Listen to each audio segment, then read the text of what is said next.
Selamat berjumpa kembali para sahabat Rema yang terkasih.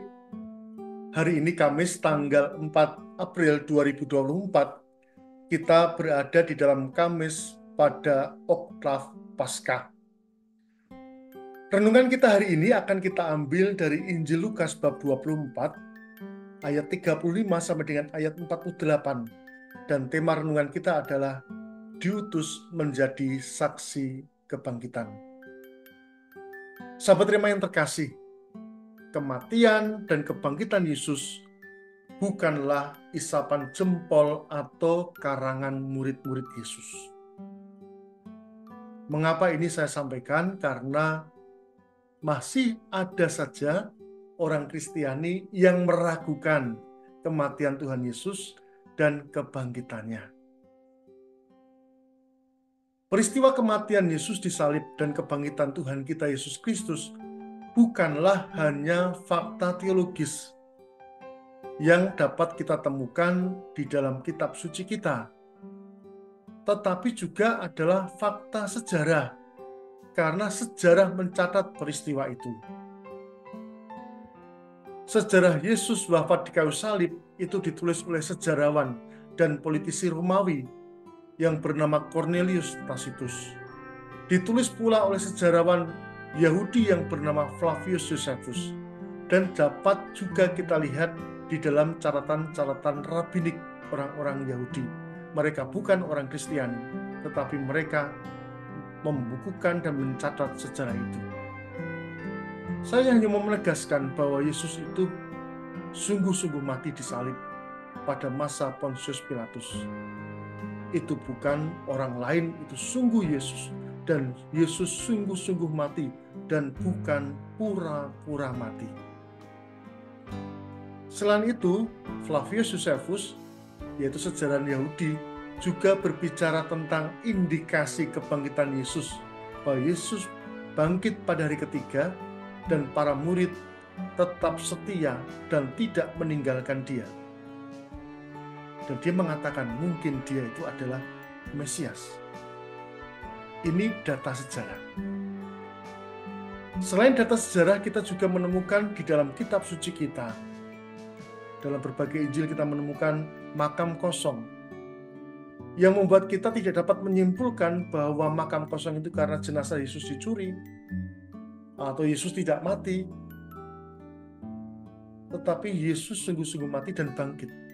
Dan juga kita menemukan bagaimana berkali-kali Tuhan Yesus menampakkan diri secara istimewa kepada murid-muridnya. Termasuk hari ini di dalam Injil Lukas, di mana Tuhan Yesus hadir dengan cara yang istimewa, dengan tubuh kebangkitannya yang tak pernah terbayangkan oleh murid-muridnya. Mereka mengenalnya, tetapi sekaligus tidak mengenalnya. Yang bersangkutan itu ya roh, tetapi juga ya badan. Jadi para murid sendiri tidak mudah memahami bagaimana Yesus yang bangkit itu datang kepada mereka, menampakkan diri mereka. Sampai berkali-kali Tuhan Yesus memberikan bukti kepada mereka. Dan uniknya pada peristiwa hari ini, di balik kesulitan para murid untuk memahami kebangkitan, Tuhan Yesus membuka pikiran mereka akan kitab suci, sehingga mereka mengenal penderitaan dan kematian Mesias, mengenal kebangkitannya pada hari ketiga, dan mengetahui tentang pewartaan tobat dan pengampunan dosa yang mengalir dari pewartaan penderitaan dan kebangkitan itu. Tuhan Yesus tidak hanya membuka hati mereka akan kitab suci, tetapi Tuhan Yesus juga memberikan mandat kebangkitan kepada para muridnya. Mereka diutus menjadi saksi kebangkitan. Menjadi saksi kebangkitan tidak cukup hanya menjelaskan bahwa Yesus sudah bangkit bersama dengan aneka data yang mereka miliki, tetapi menjadi saksi kebangkitan itu berarti mewartakan pengalaman hidup bersama dengan Yesus dalam cara yang baru, yaitu cara kebangkitan. Inilah yang dilakukan kemudian oleh para murid Yesus. Sahabat terima yang terkasih, penting bagi kita untuk menjadi saksi kebangkitan pada masa sekarang ini. Yang pertama, apa yang dapat kita buat? Yaitu menunjukkan bahwa Yesus sungguh wafat dan sungguh bangkit. Melawan polemik yang setiap tahun muncul dan meragukan kematian dan kebangkitan Yesus. Ada banyak data sejarah, ada banyak tulisan, ada banyak tanda-tanda yang dapat kita buat untuk menyatakan dan meyakinkan diri kita dan juga meyakinkan orang-orang lain, saudara-saudara kita, bahwa Yesus sungguh wafat dan bangkit. Inilah iman kita. Dan yang kedua adalah, marilah kita bagikan pengalaman Paskah yang kita alami ini kepada saudara-saudari kita. Setiap tahun kita merayakan Paskah, dan setiap tahun itu kita mendapatkan pengalaman-pengalaman yang indah, di mana kita mengalami mati dan bangkit bersama dengan Yesus. Tahun ini saya pergi ke paroki yang sudah 25 tahun tidak pernah saya kunjungi lagi, yaitu paroki Buntok di Kalimantan Tengah.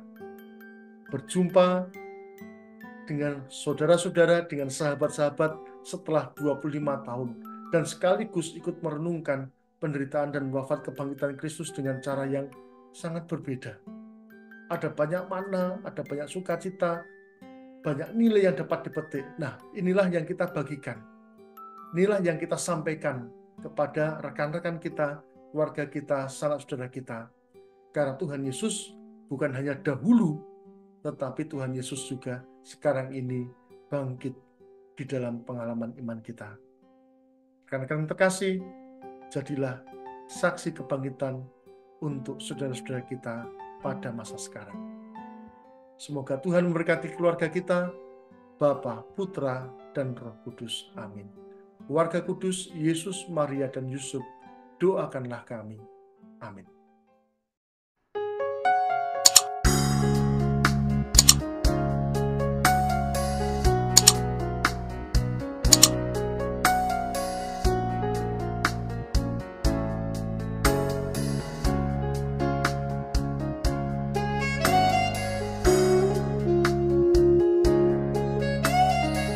Sahabat Rema, sampai jumpa dalam program berikutnya.